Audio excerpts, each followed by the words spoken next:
So close, and yet so far away. But it felt good to do the Jar of Souls event again. Ladies and gentlemen, this is Kagekaze, and we are pushing forward to try and hit level 12 with the monk in patch 14. Only a little bit further to go. This is my first crypt, so I still have the real crypt and the one with the resplendent chest.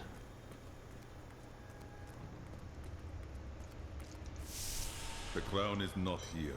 I must search one of the other crypts. Any time spent purging these tombs of evil is time well spent.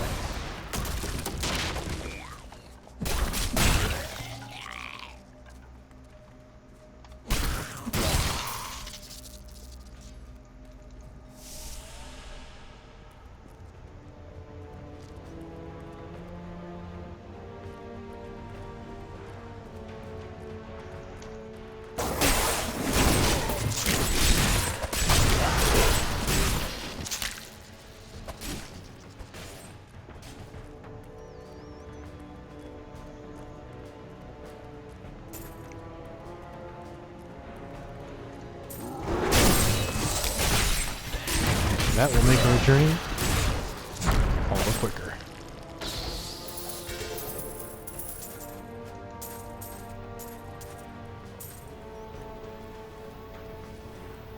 The clown is not here. It must be in one of the other crypts. Might as well. Then we shall carry on.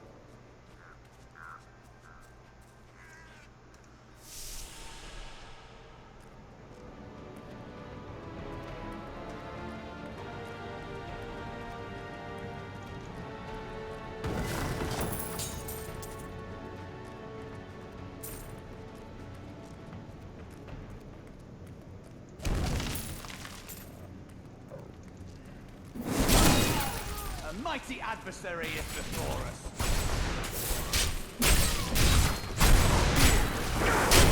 Becomes clearer. That was a worthy foe. Level 12, we have unlocked Wave of Light and Self-Reflection for Blinding Flash.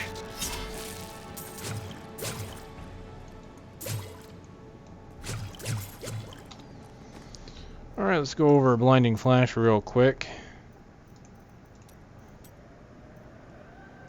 Yeah, secondary, that is my defensive, Blinding Flash, Self-Reflection. This is the same as it was in the last patch, increases the duration that enemies are blinded by 1 additional second. So there's really not much to cover there. If you've watched the coverage of the last patch with Blinding Flash and Self-Reflection, you've seen it. I'll go ahead and I'll just put it on briefly. And what I'll do is I'll probably just put Tempest Rush here because I like that ability. Alright, Wave of Light.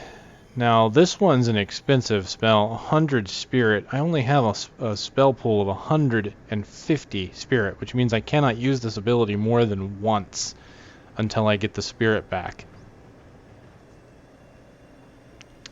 100 Spirit focuses a wave of light that crushes enemies for 150% weapon damage as holy, followed by additional 150% weapon damage as holy to all enemies in a line. So much like Seismic Slam, we're looking at a distance ability, but instead of spreading out in an arc like Seismic Slam does, it's going to be in a straight line. Now the difference here is I do believe this is actually less damage than Seismic Slam. This is a very expensive ability for only doing 150% weapon damage. So I really want to see it and feel it out. Simply because if you look at that as a spender, it's 150%. But look at way 100 fists. That's 140% damage on a generator. That doesn't go in a line though. So we'll have to try this out and see why it's so expensive. And again, just kind of feel it, you know, see what's going on there. Because really on paper, that just seems like a very expensive ability. A lot of spirit spent for something that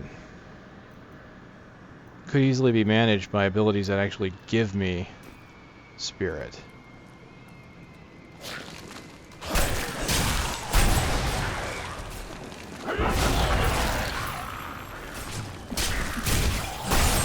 Very quick ability. I don't have enough spirit.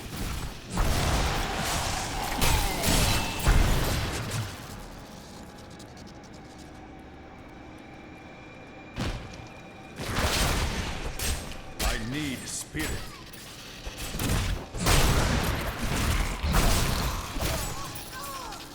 Therein lies part of the problem. You really need to have most of your spirit before you can use this attack.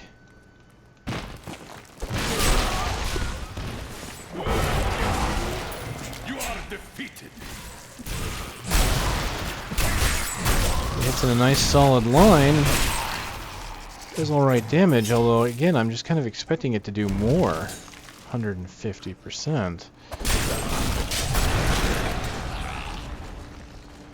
For that much spirit, I almost think I should be using it with just a two-handed weapon. Granted, with dual wielding I'll be able to use it more often, but when I do use it, it won't hit as hard.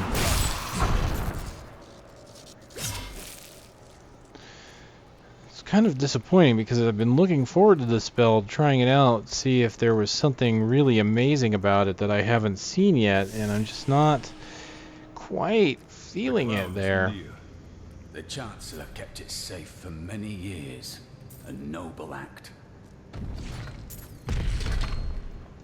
Come on down, Cormac, real quick. Yeah, there we go. I just did 10 damage to Mangle Maw for all that spirit.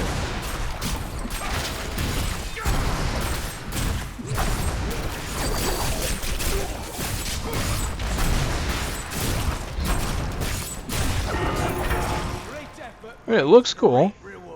Giant bell, hit it, straight line. And it does pierce enemies from the looks of it. It pierces straight through, goes into a line, will hit any enemy that's behind the primary target.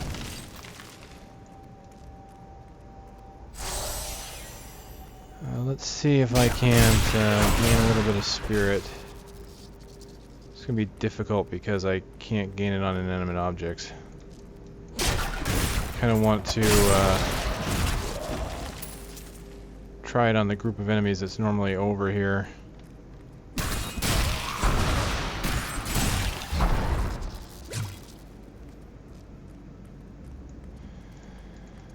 Alright, I'm going to try and find a big group of enemies to use this on and see how that feels. Back to this world.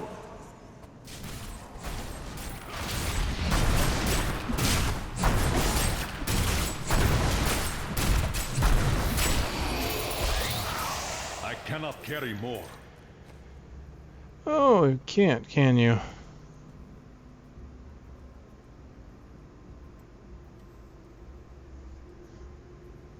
Oh well, looks like I'll have to fix that. It's quite alright, don't really need it. Oh, you know, I didn't even notice this before. There's a little crown icon. Oh, here we go. Yeah, straight on through. A nice wide arc there, actually not as wide as Seismic, but it went through every single one of these monsters. So in the end, honestly, I just... Not enough See, spirit. I still can't. I'm 2 spirit away from being able to use it, and I have that much spirit. Unfortunately, this is an ability I'm not quite feeling. It saddens me to say that, because I was kind of hoping it would be something really amazing. Find them and punish them. How odd. In the Order, they're just executed. Well, alright. Well, I guess that means what I'll just do now is try and get to level 13, and we'll move on. But again, I kind of wanted to point out that there was a little crown icon there that I hadn't seen before. I don't know if that was there in previous patches. Reminds me of the interface that World of Warcraft had, where if you have an item that you need to use, you could just click on the interface up here instead of trying to find it in your inventory. So, who knows? Maybe that's a precursor to that.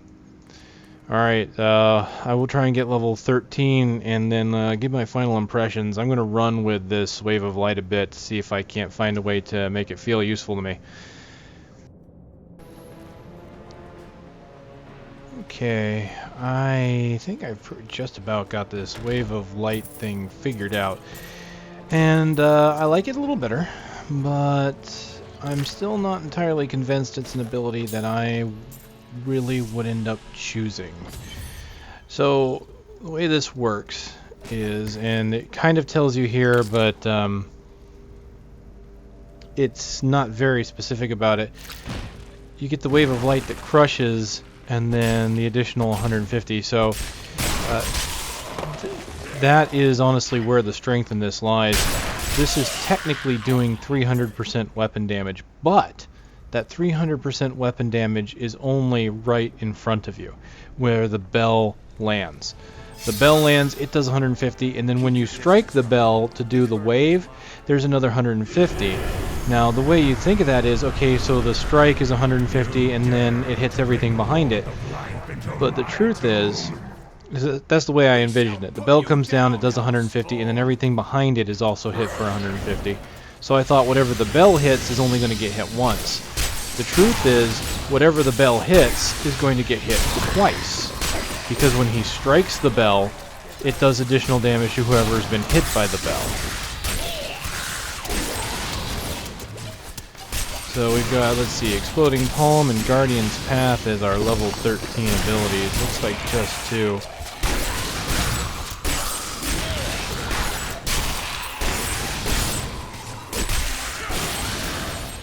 We're going to hit this, and you'll see it hits once, and then it hits again. And so honestly, the wave on the bell, on the Wave of Light, is larger than you might expect. It's actually been hitting a good group of enemies from a distance. And there you can see again, once again, it actually hit again twice. 300% weapon damage for 100 spirit. Still seems kind of steep, but much better than what I was giving it credit for.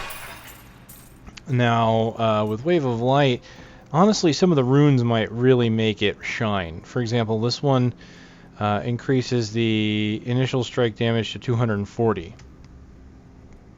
which means it's doing almost 400% weapon damage, because the initial strike does 240, and then you're still getting the 150, so the monster underneath the bell is still getting hit really hard. So that's massive damage. This one, Bursts of Energy that deal 330% weapon damage to nearby enemies. Empowered Wave reduces the cost to 60, which means that would be a decent one. You know, there you're still getting the base attack, but you're able to do it almost twice as much. And then here, this one has a stun, and then Pillar of the Ancients, which is clipping over the edge. That's kind of a shame. They'll even that out, I'm sure. Ancient Pillar that deals 240% weapon damage, followed by an additional 240 weapon damage after 2 seconds. So it increases the damage, but there's kind of a little timer on it afterwards. So there's some interesting opportunities here with Wave of Light. But let's see what we have here. Guardian's Path. Dual wielding, gain access 15% chance to dodge incoming attacks. Two-handed weapon, spirit generation increased 25%. That really hasn't changed. So we finally get that at 13. We don't get Transcendence, which heals. I really won't change that, especially since I don't want to get disconnected just yet. But we did get a change here to one of our techniques now. So what I'm going to do is real fast, let's just clear the bars. So secondary, since I'm going to be fighting the king in a moment, I'll go ahead and do Wave of Light. Defensive, I'll keep Landing Flash. Because what I've been doing is casting Wave of Light, getting in close, casting Wave of Light, and if they don't die, using a Blinding Flash right after. So whatever's left over will usually die. And I've been using Crippling Wave for doing group damage. So techniques, Exploding Palm. This used to be a spirit generator. Used to generate 6 spirit like the others. Do, I believe, 100% weapon damage with each strike until the third strike, which did a bleed for a certain amount of physical damage per second. I'll pull that up real quick here. So 40 spirit is the cost on this one, so I'm noticing a lot of the spirit spenders tend to be a little pricey. So now I've got 2 spenders. I've got this, which is 100, and then I'll have this, which is 40. So I might have to think about that and reevaluate that a bit. So I'm not entirely sure, because it's... And this is where I'm wondering if we're going to run into a spirit problem, because every spender or every generator only gives you 6, and yet look at all the spenders you have. Look at secondary, all of these 30, 15 with 10 per second, 100, 10, 25, then Serenity with 10, Inner Sanctuary with 30, 25, Sweeping Wind, which is another 75. There's a lot of spenders here. 75, 50. These are very expensive. So I'm honestly judging by that, because the 6 per attack is decent. You think about the Barbarian, they give about 3 to 4 per attack on their Fury. But most of their resource only really goes up to 100, and most of their abilities don't seem to cost quite as much as the monks. But the monk eventually will get regeneration gear. So I'm led to believe that the regeneration gear is going to be fairly good. If you can get a couple spirit per second while you're walking around, then it's not going to be a big deal. So let's just go ahead and go over Exploding Palm here real fast. The redesign, it deals 220% weapon damage as physical over 3 seconds. If the target dies while bleeding, it explodes and deals 30% of the target's maximum life as physical to all nearby enemies.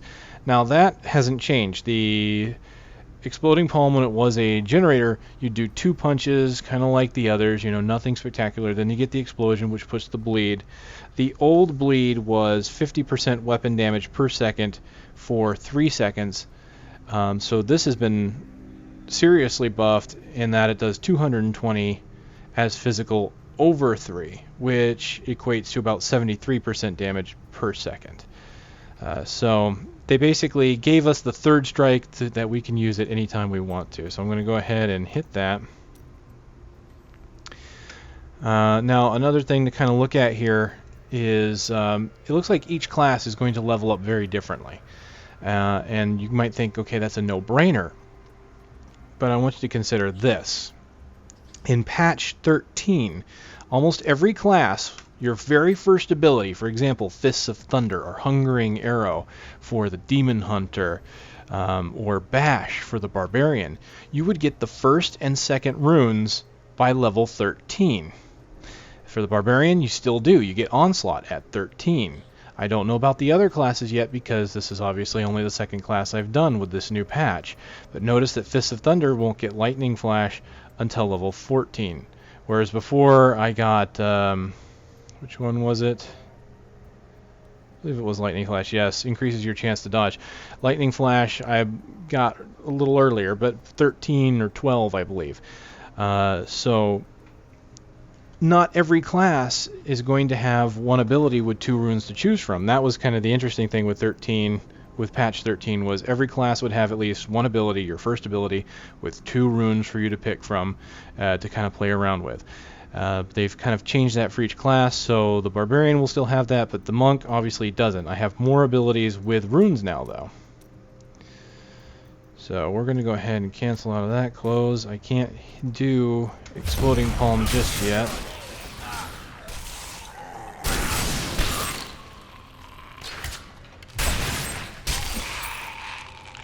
Alright, and what I'll do is I'll go ahead and hit one with it, and you'll see that it basically has the animation of the third strike.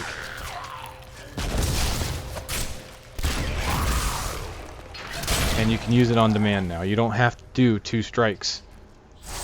25% experience wasted on maximum level. So what I'll do here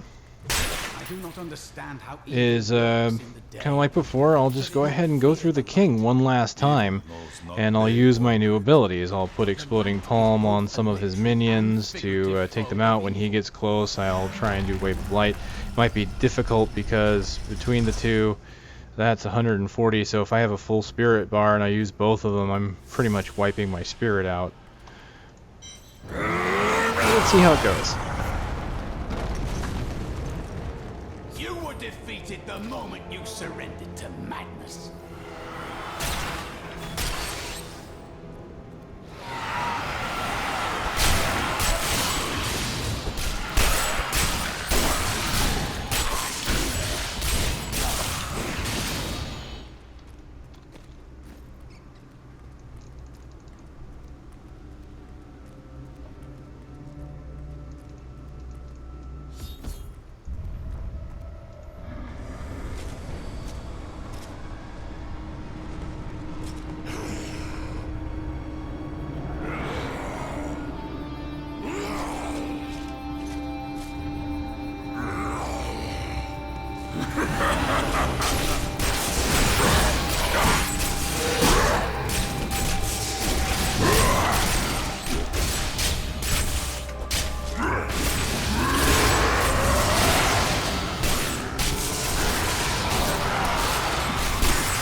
Well, that actually felt pretty good.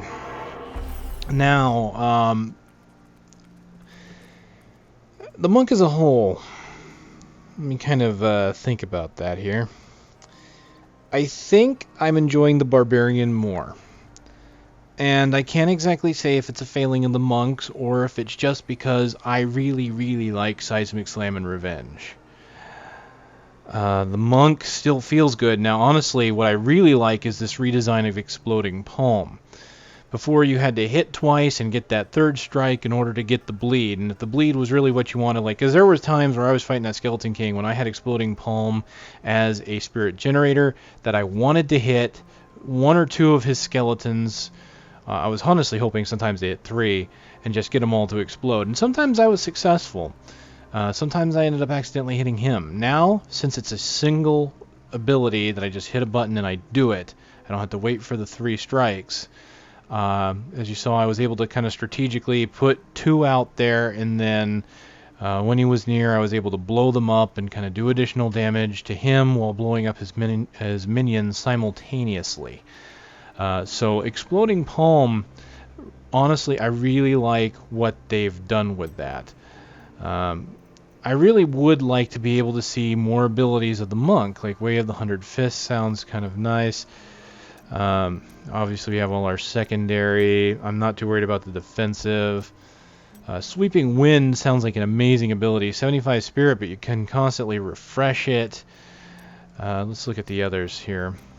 Obviously you have your mantras, but I got to play around with Cyclone Strike once in the beta. Not that bad. It pulls things in. 7-sided strike, I'd like to try out. That is a seriously hard-hitting ability. 777% over 7 hits.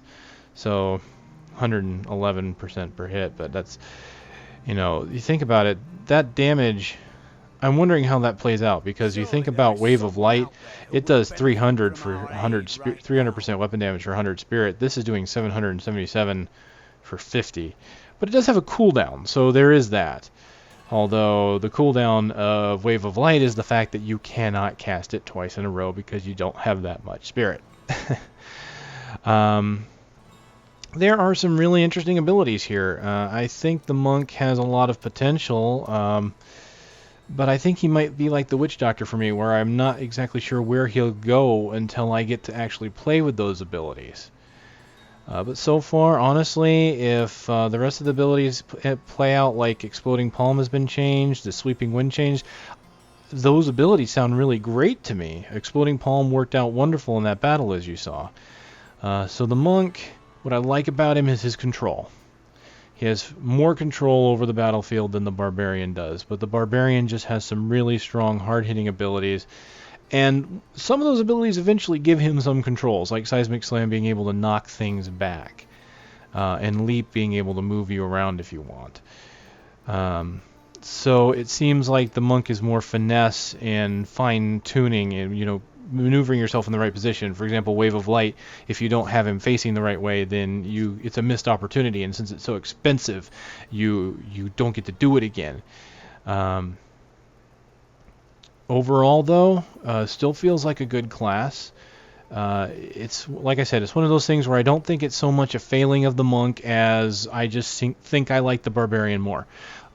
Not once in this beta have I really felt like any of these classes are weak. Except for the Demon Hunter back in patch 10, which they fixed going into like 13. So honestly, all the classes feel solid, and they all have their reasons to exist, as it were. They all have ways of doing what they need to do to survive and to do their damage. So still favorable. If you like the maneuverability, I think you're going to like the monk. Obviously, if you guys have opinions about the monk in general, please, leave them. I think it's a good discussion piece, honestly, to think about what your classes are and why. And who knows, maybe some of these videos might challenge you to think of different classes that you want to play as. I've heard about that in the forums, where people from watching videos have decided, you know what, I'd rather play this class. For me, playing the beta itself made the Witch Doctor go from my least favorite to one of the top, honestly. I'm going to have a very hard time deciding which class to play first. And that being said, I'm not exactly sure which one I'm going to do next. I might give it a day here, see if you guys have any recommendations. I'm leaning towards Witch Doctor right now simply because I've had 2 requests so far for the Witch Doctor, and I did get 1 Wizard request, I do believe. But I'm always open to suggestions, so if you guys kind of want to change the tide here, feel free, and I'll read what you guys have to say. Otherwise, if I don't hear anything, I think I'll lean towards the Witch Doctor. So let me know, guys. Thanks again for watching.